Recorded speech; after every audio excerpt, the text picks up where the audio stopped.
ജമ്മുകശ്മീരിലെ പഹൽഗാമിൽ ആക്രമണം നടത്തുന്നതിനായി ഭീകരർക്ക് സഹായങ്ങൾ ചെയ്ത വ്യക്തിയെ ജമ്മുകശ്മീർ പോലീസ് അറസ്റ്റ് ചെയ്തു.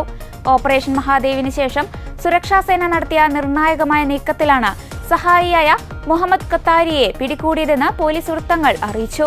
ആക്രമണത്തിനെത്തിയ ഭീകരവാദികൾക്ക് സാധനങ്ങൾ എത്തിച്ചു നൽകിയതിനാണ് ഖത്താരിയെ പിടികൂടിയത്. പാകിസ്ഥാൻ കേന്ദ്രമായി പ്രവർത്തിക്കുന്ന ലഷ്കർ ഭീകരരായിരുന്നു പഹൽഗാം ആക്രമണത്തിന് പിന്നിൽ. പിടിയിലായ മുഹമ്മദ് ഖത്താരിയ സുലൈമാൻ ഷായുടെ അടുത്ത അനുയായിയായിരുന്നുവെന്നാണ് സൂചന. പഹൽഗാമിനടുത്തുള്ള പ്രശസ്തമായ വിനോദസഞ്ചാര കേന്ദ്രമായ ബൈസരൻ താഴ്വരയിൽ ഏപ്രിൽ 22-നാണ് 26 പേരുടെ ജീവനെടുത്ത ഭീകരാക്രമണം നടന്നത്. നിരപരാധികളെ കൂട്ടക്കൊല ചെയ്ത 2 തോക്കുധാരികളെ ജൂലൈയിലെ ഓപ്പറേഷൻ മഹാദേവിനിടെ സുരക്ഷാസേന കണ്ടെത്തി വധിച്ചിരുന്നു. സുലൈമാൻ ഷാ, ഹാഷിം മൂസ എന്നിവരെയാണ് സുരക്ഷാസേന വധിച്ചത്.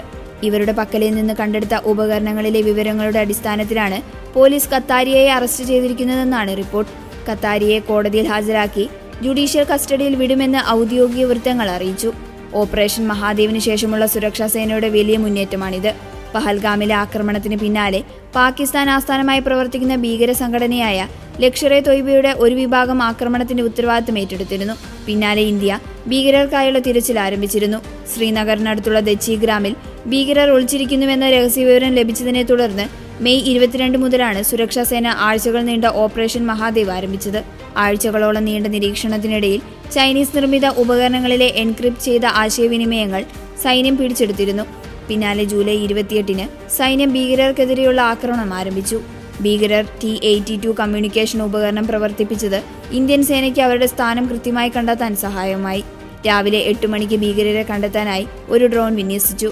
രാവിലെ 9:30-ന് ജമ്മു കാശ്മീരിലെ സൈന്യത്തിന്റെ തീവ്രവിരുദ്ധ സേനയും സ്പെഷ്യൽ ഫോഴ്സ് കമാൻഡുകളും സ്ഥലത്തെത്തി. 30 മിനിറ്റിനുള്ളിൽ രണ്ടാമതും ഡ്രോൺ നിരീക്ഷണം നടത്തി. രാവിലെ 11 മണിക്ക് വെടിവെപ്പ് ആരംഭിച്ചു. 11:45-ന് പരിക്കേറ്റ ഒരു ഭീകരൻ രക്ഷപ്പെടാൻ ശ്രമിക്കുന്നതിനിടെ കൊല്ലപ്പെട്ടു. 12:45 ആയപ്പോഴേക്കും 3 ഭീകരരെയും വധിച്ചു. പഹൽഗാം ആക്രമണത്തിന് മുഖ്യ സൂത്രധാരനെന്ന് കരുതുന്ന സുലൈമാൻ ഷാ എന്ന ഹാഷിം മൂസ ഉൾപ്പെടെയുള്ളവർ ഈ ആക്രമണത്തിൽ കൊല്ലപ്പെട്ടതായി മൃതദേഹങ്ങൾ പരിശോധിച്ച ശേഷം സ്ഥിരീകരിച്ചു. ഷാ പാകിസ്ഥാൻ സൈന്യത്തിന്റെ എലൈറ്റ് സ്പെഷ്യൽ സർവീസ് ഗ്രൂപ്പിലെ മുൻ കമാൻഡോ ആയിരുന്നു. പിന്നീട് ഭീകരപ്രവർത്തനങ്ങൾ നടത്തുന്നതിനായി UN ഭീകരനായി പ്രഖ്യാപിച്ച ഹറാസ് സയ്യിദിന്റെ ലഷ്കർ-ഇ-തൊയ്ബയിൽ ചേർന്നു. 2023 സെപ്റ്റംബറിലാണ് ഇയാൾ ആദ്യമായി ഇന്ത്യയിലേക്ക് നുഴഞ്ഞുകയറിയത്. 2024 ഒക്ടോബറിൽ 7 സാധാരണക്കാരെ കൊലപ്പെടുത്തിയ ആക്രമണത്തിന് ഇയാൾ നേതൃത്വം നൽകി. 4 സുരക്ഷാ ഉദ്യോഗസ്ഥർ കൊല്ലപ്പെട്ട ബാരാമുള്ളയിലെ ആക്രമണത്തിലും ഇയാൾക്ക് പങ്കുണ്ടായിരുന്നു.